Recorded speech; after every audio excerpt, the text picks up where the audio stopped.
এনাদের কথা শুনলে কি মনে হয় জানেন, যে জুলাই সনদের যে সকল বিষয়গুলোকে বাস্তবায়ন করবে সংবিধান সহ বাকি আরও যে 5টা সেক্টর যারা আইডেন্টিফাই করেছিলেন, মোট 6টা সেক্টরের, ওনাদের ধারণা জুলাই সনদের বাস্তবায়নের যে প্রস্তাবনা এবং যে প্রস্তাবনায় রাজনৈতিক দল ঐক্যমত পোষণ করেছে বা একমত হয়ে স্বাক্ষর করেছে, ওনাদের ধারণা সেটা আইন হয়ে গেছে।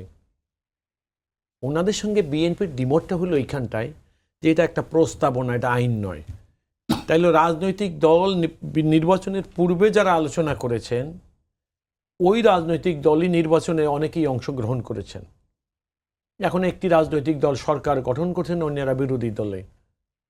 তাহলে সরকার এবং বিরোধী দল ওই বিষয়গুলো আইনে যখন আপনি রূপান্তর করবেন, তখন তো এটাকে সংসদে আপনাকে উপস্থাপন করতে হবে। সংসদে উপস্থাপন করলেন, আর জুলাই সনদটা সংবিধানে আইন হিসাবে গণ্য হবে। এটাই কি আমরা চাই? এটাই কি আইন? বা দেশের আইন কি এইভাবেই পাস হয় নাকি? সামনে সংসদে আরো আলোচনা পর্যালোচনার সুযোগ আছে। সংসদ মানেই তো তাই, অর্থাৎ এইগুলা সেটেলড। এখন আমরা বলতেছি, জুলাই সনদও বলতেছে যে সকল, এবং আপনি দেখবেন এখানে 43 পর্যন্ত আপনি দেখবেন পুরো জায়গাগুলো বলা আছে সংবিধান সংস্কার সাপেক্ষে। এই সংবিধান সংস্কার সাপেক্ষেই এখন এই সংবিধান অ্যামেন্ডমেন্ট সাপেক্ষে, সংশোধন সাপেক্ষে। এবং এটা একটা নিশ্চিত থাকবেন, যেটা আমার বন্ধুও জানেন, আমরা অনেকেই জানি দেশের মানুষ, এই সংশোধনটাই এটাই কিন্তু সংস্কার।